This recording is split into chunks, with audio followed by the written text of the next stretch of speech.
8월 14일 금요일 새벽 묵상입니다. 오늘 우리에게 주신 하나님의 말씀은 고린도전서 4장 14절에서 21절 말씀입니다. 내가 너희를 부끄럽게 하려고 이것을 쓰는 것이 아니라 오직 너희를 내 사랑하는 자녀같이 권하려 하는 것이라. 그리스도 안에서 일만 스승이 있으되 아버지는 많지 아니하니 그리스도 예수 안에서 내가 복음으로써 너희를 낳았음이라. 그러므로 내가 너희에게 권하노니 너희는 나를 본받는 자가 되라.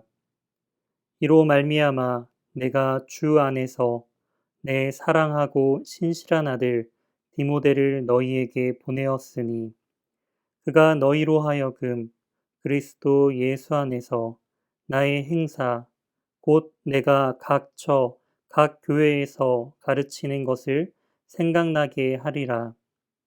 어떤 이들은 내가 너희에게 나아가지 아니할 것 같이 스스로 교만하여졌으나 주께서 허락하시면 내가 너희에게 속히 나아가서 교만한 자들의 말이 아니라 오직 그 능력을 알아보겠으니 하나님의 나라는 말에 있지 아니하고 오직 능력에 있음이라. 너희가 무엇을 원하느냐? 내가 매를 가지고 너희에게 나아가랴. 사랑과 온유한 마음으로 나아가랴. 아멘. 오늘 본문을 중심으로 나를 본받는 자가 되라 라는 제목으로 하나님의 말씀 증거하도록 하겠습니다.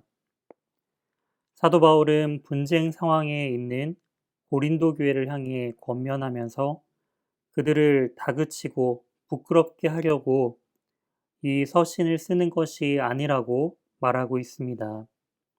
오히려 사랑하는 자녀를 대하며 권면하듯 사랑의 마음으로 이 서신을 써 보내는 것이라고 밝히고 있습니다. 우리의 신앙 속에서도 많은 스승이 있을 수 있습니다. 하지만 아버지는 많을 수 없는 것처럼 지금 바울은 고린도 교회 성도들을 향해서 복음으로 낳은 바로 아버지와 같은 심정으로 그들을 대하고 있음을 강조하고 있습니다. 그리고 복음으로 낳았다라는 이러한 표현을 통해 우리가 알 수 있는 것은 바울의 열심과 노력의 결과로 고린도 교회 교인과 부모의 관계가 된 것이 아닌 바로 4장 6절의 표현처럼 오직 하나님의 기록된 이 말씀을 통해 낳게 된 결과임을 강조하고 있습니다. 어떤 것으로서도 자녀와 부모의 관계가 끊어질 수 없듯이 교회에 수많은 문제가 있다 하더라도 교회의 본질, 즉 그리스도를 머리로 한 이 성도가 모이는 공동체라는 이 사실은 결코 끊어질 수 없다라는 것을 또한 말씀하고 있는 것이죠. 그러면서 사도 바울은 고린도 교회를 향해 나를 본받는 자가 되라라고 말하고 있습니다. 이렇게 말할 수 있는 이유도 사도 바울은 그리스도를 본받는 인생을 살아가면서 자신의 삶의 원칙이 복음 중심의 삶을 살아가고 있었기 때문에 이러한 권면이 가능했다라는 것을 우리는 알 수가 있습니다. 사도 바울은 고린도 교회의 분열 소식을 듣고 직접 방문할 수 없는 상황이었기에 이렇게 서신을 보낸 것처럼 자신의 믿음의 아들인 신실한 일꾼 디모데를 보냈다고 말하고 있습니다. 바울이 디모데를 보낸 이유는 바로 바울 자신의 삶의 원칙으로 가르친 이 복음을 고린도 교회로 하여금 다시 생각나고 기억나게 하도록 하기 위함임을 성경 오늘 본문은 말씀하고 있습니다.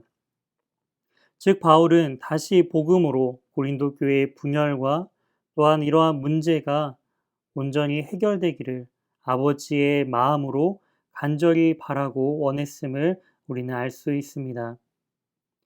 바울은 언제라도 주님께서 상황을 열어주시고 허락해 주신다면 다시 고린도 교회에 방문하기를 원했습니다. 그리고 그가 보는 것은, 방문해서 볼 것은 그들의 말이 아닌 능력을 보겠다라고 말하고 있습니다. 여기서 말하는 능력은 무엇인가요? 바울이 강조하고 있는 바로 이 능력은 그의 삶의 원칙을 말하고 있는 것입니다. 성도의 성도됨은 바로 삶을 통해 드러나야 합니다. 바울이 자기를 본받는 자가 되라라고 강조하였듯이 자기를 본받는다는 것은 바로 그리스도를 본받는 것을 의미하고 있습니다. 즉, 하나님의 말씀대로 살아가는 것을 또한 의미하고 있다라는 것이죠. 이것이 바로 바울의 삶의 원칙이고 우리가 본받아야 할 성도의 삶의 모습입니다. 바울이 고린도 교회에 다시 방문할 때 고린도 교인들이 바울이 메리를 가지고 와야 할지 아니면 사랑과 온유한 마음을 가지고 방문할지 그들은 삶으로 선택해야만 했습니다. 이처럼 우리도 우리의 삶의 마지막과 또한 하나님의 나라가 임하는 우주적인 그 종말의 때를 우리가 준비하면서 우리의 삶으로 그것이 하나님의 심판이 될지 아니면 하나님과 영원히 거하는 참된 기쁨과 안식의 자리가 될지 우리의 삶으로 결정해야 합니다. 바라기는 우리의 삶을 말씀에 비춰 하나님께서 보시기에 기뻐하는 모습으로 살아가며 사랑과 온유한 마음으로 우리를 맞아주실 그 주님을 기대하는 저와 우리 연희교회 성도님들이 되시길 주님의 이름으로 소망합니다. 함께 기도하시겠습니다. 우리의 연약함 가운데서도 우리를 자녀 삼아 주시며 끝까지 인내함으로 주님의 말씀으로 다시 세우시는 하나님, 주님의 은혜를 참으로 감사드립니다. 나를 본받는 자가 되라고 담대히 선포했던 사도 바울처럼 우리 역시 주님을 본받는 자가 되도록 우리에게 믿음을 더하여 주시고 우리의 교만함을 깨트리사 겸손함으로 나 자신을 의지하는 삶이 아닌 주님을 의지하는 복된 오늘 하루를 살아가도록 인도하여 주시옵소서. 우리의 모든 삶을 주님께 의탁드리오며 이 모든 말씀 살아계신 예수 그리스도의 이름으로 기도드립니다. 아멘. 다음 기도 제목을 가지고 함께 기도하시겠습니다. 첫 번째, 오늘 말씀을 기억하며 오늘 하루도 예수님을 본받는 자가 되어 영적인 아버지로서의 사명을 감당하게 해달라고 기도해 주시기 바랍니다. 두 번째, 담임 목사님 청빙을 위해 기도해 주시기 바랍니다. 연희교회가 한 몸을 이루는 지체로서 머리 되신 예수님의 말씀과 뜻을 잘 전달할 수 있는 준비된 목회자를 모실 수 있도록 성도들의 영혼을 사랑하고 푸른 초장으로 인도하며 영혼의 생수를 마시며 성장시키는 목회자를 모실 수 있도록 사람의 생각과 방법이 아닌 오직 주님의 뜻과 방법으로 준비된 목회자를 모실 수 있도록 기도해 주시기 바랍니다.